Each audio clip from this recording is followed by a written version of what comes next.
Hi, I'm Pauline. I'm just doing my 1 week post-op update. I got sleeved last Wednesday by Dr. Aceves in Mexicali, Mexico. Very weird thing to say. I'll just give you my starting weight.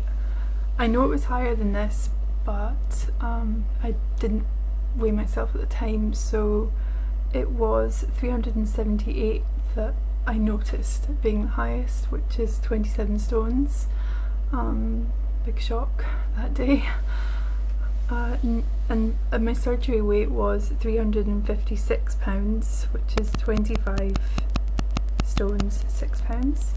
And my week 1 weight from this morning is 345 pounds, which is 24 stone 9, and there was a little quarter there as well, if I'm honest. I don't know what the total, I didn't add it up even though I wrote all this down, so a bit dumb. Anyway, I don't know how many I've lost in total between the post-op period and the pre-op period, but I'm pretty pleased. Although I have to admit that the day we got to our hotel after having had the surgery and stayed in hospital, I mean, we just cried like babies because we were just wondering what we'd done to ourselves, and we felt very weird. I have to admit that doing it in another country, being jet lagged, and just the whole experience was terrifying. Probably one of the scariest things I've ever done in my life.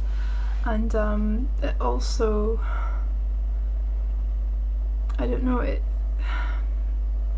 it's difficult because it didn't go perfectly for me, although for Brie it went like textbook.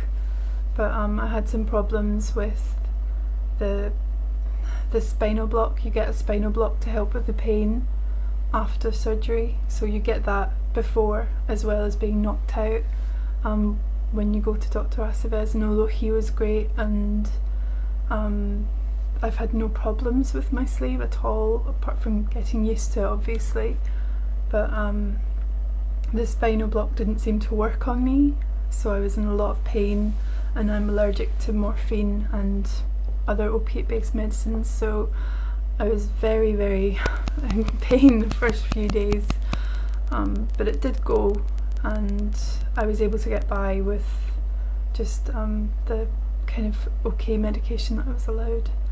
And the benefit with that is it kind of zonked me out as well, so I was able to sleep when I took it, and it helped on the plane as well, so that meant I could sleep and get home and be reasonably in good shape. I guess the other thing that was different from how I expected it to be with Dr. Aceves was I guess I didn't get very much time with him, although Dr. Campos spent a long time explaining about the sleeve and how important it was to treat it like a tool and things like that, and how it's possible to fail if you don't really concentrate. But I guess I saw Dr. Aceves for about 2 minutes before my surgery. It was the first time I met him. He just shook my hand and reassured me, and that was it. I was wheeled into surgery, and it was pretty scary. It was not kind of what I expected, but the other thing was I had some problems. I think when I had the breathing tube taken out, it can happen sometimes. We read up about it, and it turns out it happens quite regularly, but it happened to me, and it meant it caused a bronchospasm, which meant I woke up and I couldn't breathe at all.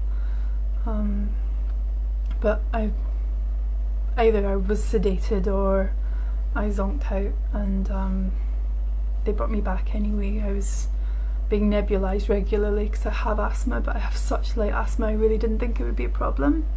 But it turns out either it was me or it was a breathing tube, but either way it can happen, and it did happen to me. But I guess it's just a risk with any kind of surgery, and I mean for Brie it was utterly textbook, and we have no leaks, everything's working. I guess the hardest part was I couldn't really drink at the beginning, and the gas, because I was a bit iller than people ordinarily are because of the breathing thing and the pain. It meant that I didn't walk around as much, so I had a lot more gas problems. And I guess the other thing was that it meant I couldn't drink. So I was fine when I was on the drip, but then I just couldn't drink. I couldn't take anything in, and it meant on the day we were travelling home, which was yesterday and the day before, I basically drank probably about 500 mils of liquid in total and had nothing to eat, no calories, no sustenance. And I mean, I got home and was like a zombie. And this morning I've been drinking. I can finally drink water, which I love. We have such lovely water in Scotland, so I'm very happy to be able to drink now. And what I discovered is that I was almost taking 2 small sips, and it was causing more air and making it more difficult for me. So I'm being braver, taking bigger sips. The portions are insane. I mean, conceiving of how small, like today I had some Heinz tomato soup, and I had like 4 spoonfuls. It was full, and I overate a little bit of oxtail soup afterwards for like my dinner. I ate too much of that and had the kind of horrible burpee. I was so hungry by the time it came, and I think I ate too fast and didn't listen, and my body's already been punishing me quite a bit. It's difficult. It's getting easier every day.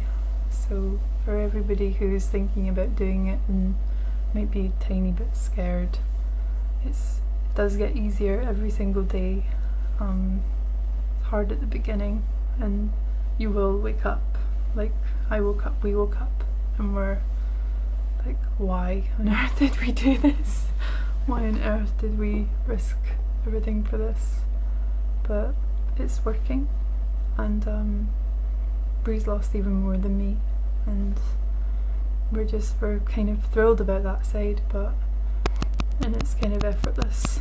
Although I imagine we've not lost much fat, we've lost way more muscle and things, just because we weren't drinking enough liquid to metabolise fat. But anyway, the scale's moving down.